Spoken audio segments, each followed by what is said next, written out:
Bon, merci beaucoup. Donc, la séance est ouverte aux questions. Je vais essayer de les prendre un petit peu dans l'ordre. Donc, à vous. À vous. Bonjour professeur. Bonjour. Alain Cognards. Lors de votre conférence à Maignelet-Montigny dans l'Oise en janvier dernier, vous nous aviez parlé de l'humanité qui est passée en 2 siècles de 1 milliard à 7 milliards d'individus sur Terre. Oui. Est-ce que ça ne va pas poser un problème d'espace, d'eau potable et de nourriture? Et si l'homo sapiens, qui semble avoir un sens d'autosatisfaction, n'a-t-il pas plutôt un sens d'autocrucifixion quand on voit l'état de la planète? Supposons, vous avez, Monsieur le Président Macron, devant vous, quelles mesures urgentes lui recommanderiez-vous pour préserver l'environnement? Alors, premièrement, je lui dirais qu'il n'y a rien de plus banal qu'un changement climatique, donc qu'il ne se fasse pas trop de soucis. Que bien sûr, vous avez tout à fait raison, on était quelques milliers il y a 3 millions d'années, et puis on est devenu autour de 10 millions il y a 10 000 ans, et puis on est devenu, en effet, 1 milliard en 1815, je crois.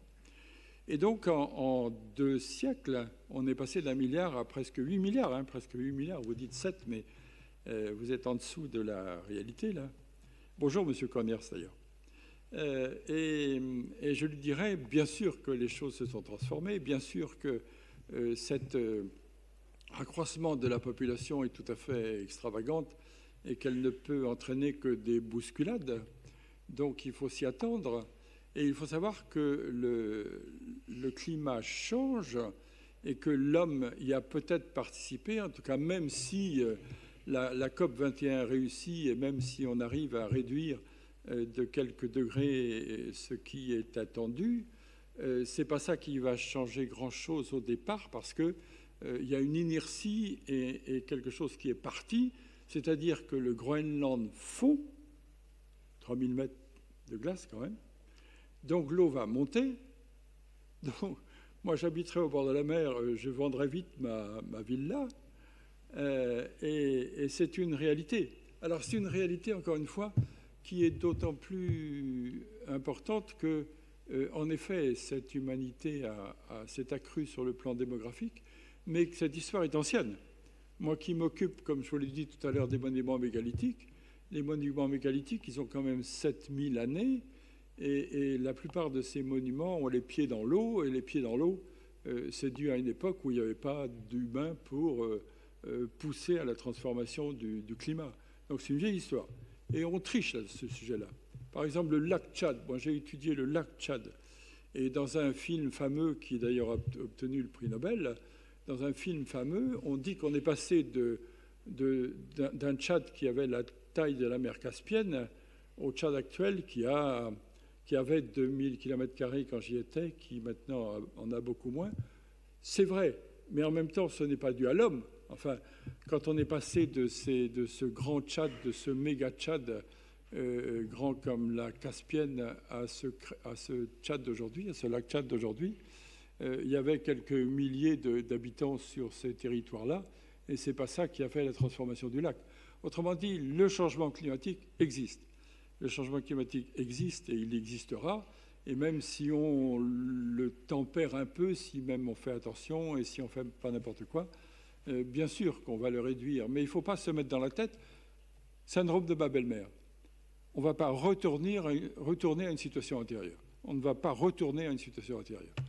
Le ministre Nicolas Hulot, qui est un copain, me dit, moi je n'ai qu'un rêve, c'est de montrer à mes enfants ce que j'ai vu moi-même. Je dis, c'est pas la peine. Ça, c'est pas possible, c'est pas possible.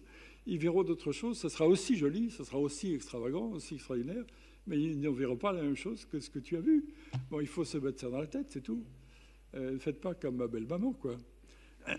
Donc, M. Cognards, je dirais à M. Macron, bien sûr, faites attention et bien sûr faites en sorte que l'humanité, dans son ensemble, c'est pas facile d'avoir une gouvernance sur l'humanité tout entière. Donc réduisent ces effets de serre, ça va de soi, et puis réduisent ces mauvaises pollutions parce que ça ne fera que du bien. Mais c'est pas ça qui va changer les changements. De toute façon, on change, de toute façon, on changera, et de toute façon, vous changerez vous-même. Là, le visage que je vous connais, il ne va pas durer. Hein. Regardez le mien. Donc, on change et on changera toujours. Ça fait 14 milliards d'années que ça dure quand même.